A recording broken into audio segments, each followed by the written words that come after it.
नागपूरमधील हिवाळी अधिवेशनाचा आजचा दुसरा दिवस आहे। विरोधक परभणी आणि बीडमधील घटनांवर अधिवेशनात आक्रमक होण्याची शक्यता आहे। उद्धव ठाकरे आणि आदित्य ठाकरे आमदारांची बैठक घेणार आहेत। गजानन उमाटे माझे सहकारी आपल्याला या सगळ्या संदर्भात सविस्तर माहिती देणार आहेत। गजानन, आज उद्धव ठाकरे आपल्या आमदारांना मार्गदर्शन करणार आहेत।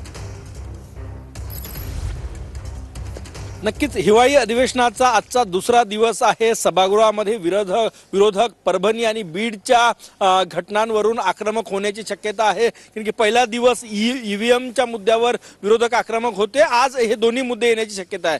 दुसरी महत्त्वाची घडामोड म्हणजे आज काँग्रेसचे जे प्रदेश प्रभारी रमेश चिनीथला या ठिकाणी विधान परिषद आणि विधानसभेच्या आमदारांशी चर्चा करणार आहे। आणि सगळ्यात महत्त्वाचं म्हणजे महाराष्ट्र प्रदेश काँग्रेसमध्ये काही बदल करायचं का याची मतं जी आहे ती जाणून घेणार आहे।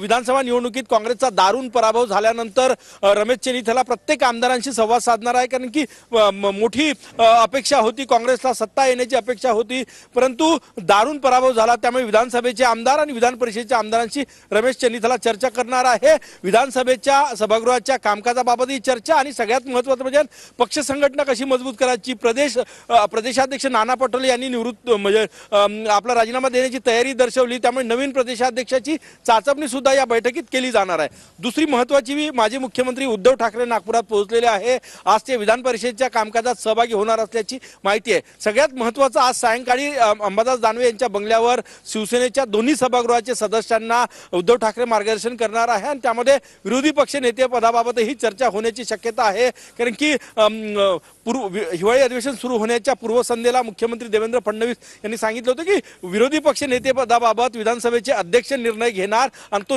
निर्णय आम्हाला मान्य असेल। नियमावली उद्धव ठाकरे गटाने मागितली होती, परंतु नियमावली अजूनही मिळाली नसल्याची माहिती आहे। त्यामुळे आज उद्धव ठाकरे काय भूमिका घेतात, उद्धव ठाकरे काय भूमिका आता घेतात ते देखील पाहणं तितकंच महत्त्वाचं असेल। धन्यवाद तुम्ही दिलेल्या सविस्तर माहितीसाठी।